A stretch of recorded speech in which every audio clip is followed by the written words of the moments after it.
इंदिरा एकादशी भाद्रपद कृष्ण पक्ष।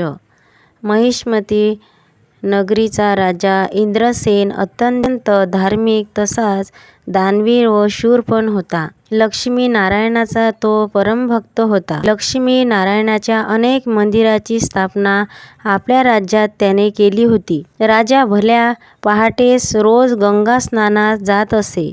एक दिवस राजा असाच गंगा स्नानास गेला असता त्याचा आणि ब्रह्मानंद स्वामींची भेट झाली. ब्रह्मानंद स्वामींनी राजास पूजेसाठी एक शालिग्राम दिला. ज्या दिवसापासून राजाकडे शालिग्राम आला त्या दिवसापासून राजास विचित्र स्वप्न पडू लागली. त्याचे दिवंगत आई बाबा यमलोकात अतिशय हालात नरकयातनेत काठीत आहे असेल भयंकर स्वप्न पाहिल्यानंतर दुसऱ्याच दिवशी राजानं ब्रह्मानंद स्वामींची भेट घेतली व पडलेले स्वप्न ब्रह्मानंद स्वामीस सांगितले. ब्रह्मानंद स्वामी राजास म्हणाले, राजा तू अत्यंत धार्मिक, दानवीर आणि शूर आहेस हे मी मानतो.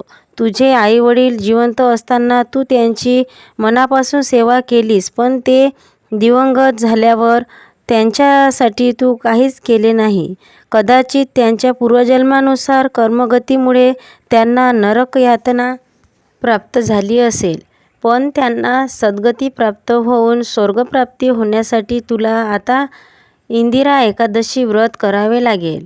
या दिवसापासून नित्य शालिग्राम पूजन पण करावे लागेल. स्वामींनी सांगितल्याप्रमाणे राजाने भाद्रपद कृष्ण पक्षातील इंदिरा एकादशी व्रत केले.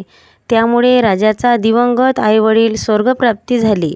या एकादशी व्रतामुळे आणि शालिग्राम पूजेमुळे मृत आत्मे भटकत फिरत नाहीत, त्यांना सद्गती लाभते. एवढेच नाही तर हे व्रत करणाऱ्यासही पुढे स्वर्गप्राप्ती होते. या एकादशी व्रत दिवशी शालिग्राम पूजन अवश्य करावे.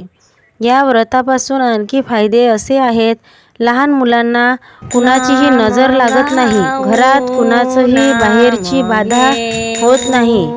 झाली असल्यास ते व्रत केल्यास बाहेरची बाधा निघून जाते. मृत आत्मे संतुष्ट होतात, त्यांना स्वर्गप्राप्ती होते. द्वादशी उपवास सोडावा, ब्राह्मणास भोजन व दक्षिणा द्यावी.